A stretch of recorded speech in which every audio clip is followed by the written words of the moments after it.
Menurut pitutur lisan, khususnya dalam budaya Jawa, terdapat 4 jenis dapur keris yang menjadi simbol perjalanan hidup seorang lelaki Jawa dalam menuju kesempurnaannya. Yang pertama ada brojol, yang kedua itu tilam ubeh, ketiganya jalak sangu tumpeng, dan ketika seorang lelaki telah menikah, maka ditambahkan satu lagi, yakni dapur tilam sari. Di antara keempatnya, konon yang paling sulit ditemukan itu adalah dapur tilam sari. Padahal menurut catatan lama, keris berdapur tilam sari zaman dahulu itu cukup banyak dibuat oleh para empu. Lantas mengapa sekarang justru menjadi langka dan sangat sulit dicari? Apakah karena tilam sari itu memiliki keistimewaan tersendiri hingga banyak disimpan rapat di balik almari para kolektor, lalu jarang diperlihatkan apalagi dipindah tangankan? Nah itu. Kali ini saya sudah bersama satu pusaka yang berdapur tilam sari. Dapur pusaka ini menjadi simbol kasih sayang, keharmonisan, keindahan laku, serta keharuman nama. Sebuah keris yang tak hanya sekedar sebagai pusaka, melainkan pantulan nilai-nilai luhur dalam kehidupan yang tentram dan bahagia. Keris ini lahir dari era Kadipaten Tuban, daerah yang memang dikenal dengan budaya yang blokosuto, blak-blakan, jujur, terbuka, tidak suka berbelit, namun sangat menjunjung tinggi semangat toleransi. Pada abad ke-15, Tuban adalah daerah yang gemerlap. Di sanalah terletak pelabuhan besar yang menjadi sentra perdagangan maritim bagi kerajaan Majapahit. Kawasan pesisir yang ramai oleh interaksi budaya, perdagangan, dan gagasan-gagasan besar. Semua itu terekam dalam karakteristik keris Tuban yang memang kebanyakan keris Tuban itu berbentuk lurus. Nyaris memang tidak ditemukan yang mempunyai look. Bilahnya itu nampak lebar, besar, ngelimpo, seolah menjadi cermin dari watak masyarakat pesisir yang memang apa adanya, terbuka, dan tidak suka berbelit.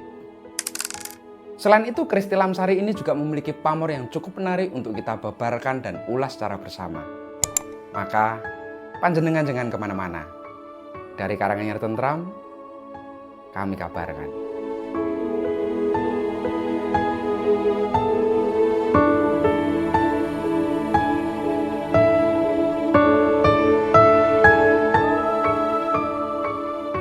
Pusaka yang satu ini memakai busana ladrang capu dengan bahan kayunya itu trembalu. Digarap dengan sangat teliti dengan rincian yang begitu tegas, rapi, dan menyayani. Untuk jejeran atau dedernya, ia cukup unik. Ia memakai model sirah sawer. Dengan bahannya itu kayu kemuning. Lalu untuk mendaknya memakai model parijoto dengan bahan tembaga. Untuk pendotnya model bunton templek dari bahan tembaga juga yang cukup tebal. Jika dinilai secara keseluruhan, busana pusaka ini membawa kesan birawa, nampak sekali gagah, pitekso, dan pastinya tutut hati. Sekarang, mari kita buka untuk isinya. Pusaka lurus dapur tilam sari, pamor tejo kinurung, tangguh Tuban sepuh. Prejengannya gagah ya.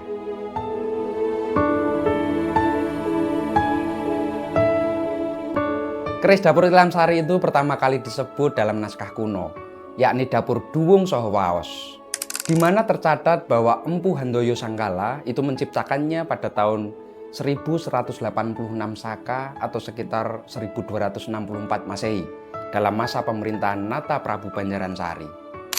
Nama dampar atau singgasana yang tertera di sisi manuskrip melambangkan kesucian dan kekokohan. Dua karakteristik yang melekat kuat pada bilah keris lurus ini.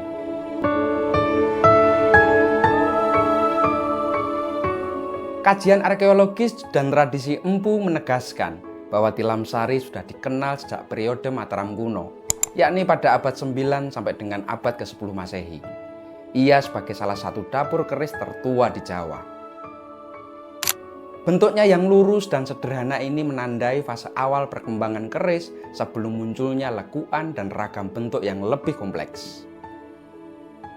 Walau tak pernah disebut dalam babat seperti babat Tanah Jawi atau Serat Centini, keberadaan tilam sari terus diwariskan lewat lisan para empu dan dicatat dalam penelitian modern. Menurut Bambang Hasrinuksmo, dalam Ensiklopedi Keris tahun 2004 disebutkan bahwa dapur tilam sari itu memiliki rincian antara lain terdapat gandiknya itu lugas, pejetan, tikel alis, dan serawean.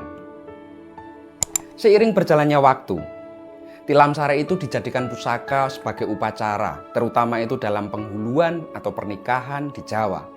Hal itu sebagai pengingat bahwa kebahagiaan rumah tangga lahir dari keberanian untuk berserah dan keteguhan hati.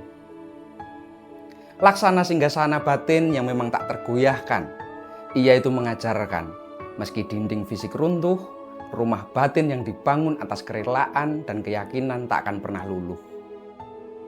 Lebih jauh daripada itu, bagian kata sari dalam namanya membawa makna bunga yang melambangkan rasa bakti, kemuliaan, kehidupan, dan keharuman nama. Tilam sari pun menjadi representasi harapan bahwa reputasi dan kehormatan pemiliknya akan selalu mekar seperti bunga. Tercium wangi namanya, bahkan sepanjang zaman, melekat dalam kenangan hingga generasi ke generasi berikutnya. Jika kita cermati keris-keris yang berdapur tilam sari memang kerap kali menampilkan bentuk yang wangun, luwes, dan sangat serasi. Meskipun tampil dalam kesederhanaannya, bilah-bilah ini justru memancarkan keanggunan visual yang sangat kuat.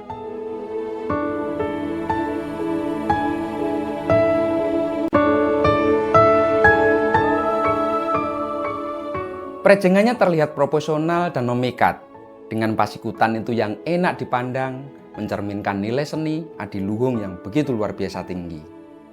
Maka tak heran jika banyak pecinta tosan aji itu begitu menggandrungi dapur ini, karena di balik kesederhanaannya, tilam sari menyimpan pesona yang begitu dalam.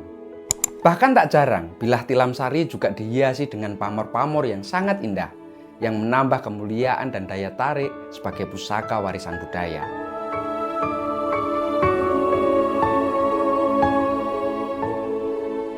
Seperti pada pusaka ini. Pada bilah keris ini itu tampak sebuah garis pamor adek yang membujur dari tengah, pangkal hingga ujung bilahnya. Motif ini bukan sekedar corak pamor saja. Ia adalah simbol dari sebuah keteguhan dalam keyakinan, bahkan jalan lurus yang ditempuh manusia dalam perjalanannya menuju Sang Maha Pencipta. Ia melambangkan sikap madep mantep marang Gusti Allah. Sebuah keteguhan hati yang tidak goyah oleh godaan dunia, tidak gentar oleh angin zaman, dan tidak mudah tergelincir oleh suara-suara yang memecah arah.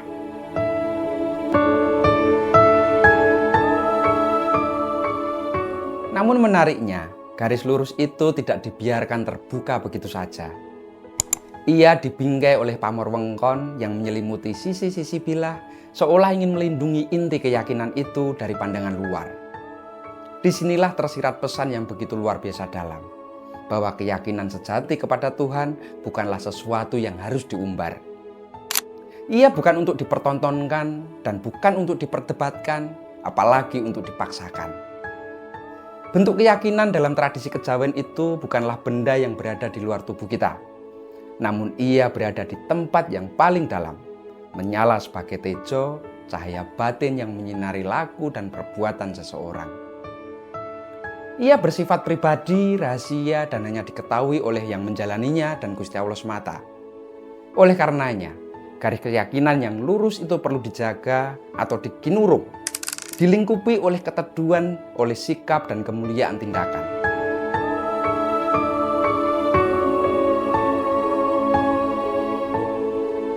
Jika keyakinan itu dipaksakan keluar, lalu dibenturkan dengan keyakinan lain, maka akan lahir fanatisme yang kaku.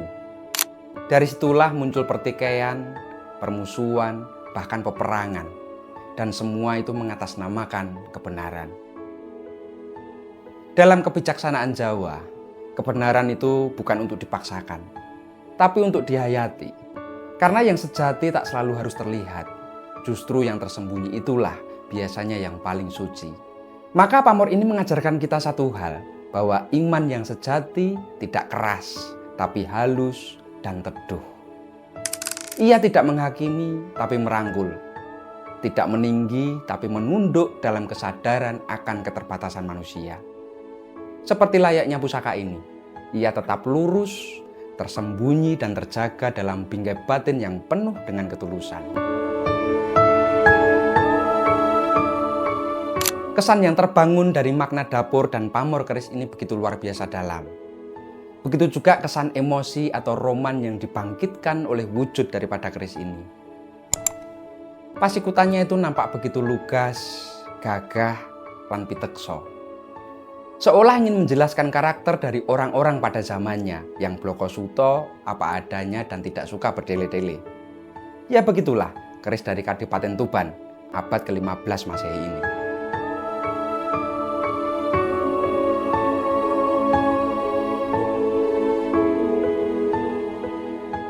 Menurut catatan sejarah, seperti yang pernah disebut dalam Negara Kertagama dan juga diperkuat oleh berbagai sumber kolonial, Tuban adalah kota pelabuhan besar di pesisir utara Jawa yang menjadi salah satu pusat perdagangan dan kesahbadaran penting untuk Kerajaan Majapahit.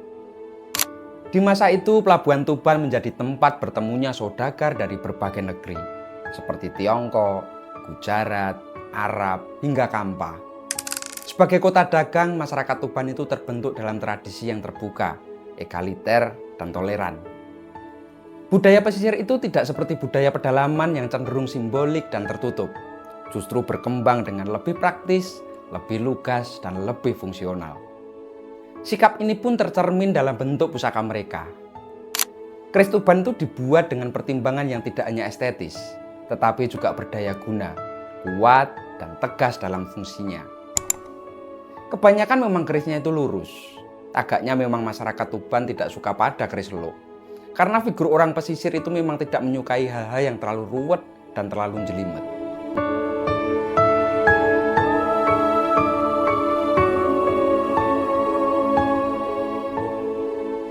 Meskipun wilayah Tuban itu kerap berganti menjadi vasal dari kerajaan-kerajaan besar di Jawa khususnya, mulai dari Majapahit, Demak, Pajang, hingga Mataram. Namun gaya pembuatan keris di Tuban itu tetap menunjukkan ciri khasnya tersendiri. Maka muncullah penggolongan era seperti Tuban Majapahit, ada Tuban Pajajaran, Tuban Jenggala, hingga dengan Tuban Mataram. Penambahan nama kerajaan di belakangnya bukan untuk mengaburkan identitas dari Tuban, namun justru menandai era pembuatannya agar lebih mudah kita kenali. Keris Tangguh Tuban adalah contoh bagaimana budaya lokal mampu bertahan bahkan dalam arus perubahan politik dan zaman. Ia mungkin tampak sederhana, namun di dalamnya tersimpan falsafah hidup, masyarakat pesisir yang begitu jujur, terbuka, dan siap menghadapi dunia dengan keberanian yang tenang. Sekarang keris-keris pusaka itu sudah berada di tangan kita sebagai para pewarisnya. Meskipun saya ini bukan orang asli Tuban, dengan mendalaminya saya bisa menjadi lebih bisa belajar untuk tampil dan berbicara dengan wajah yang terbuka dan apa adanya. Barangkali seperti masyarakat Tuban yang blokosuto dan apa adanya pula. Matur nuwun dan salam tutut ati.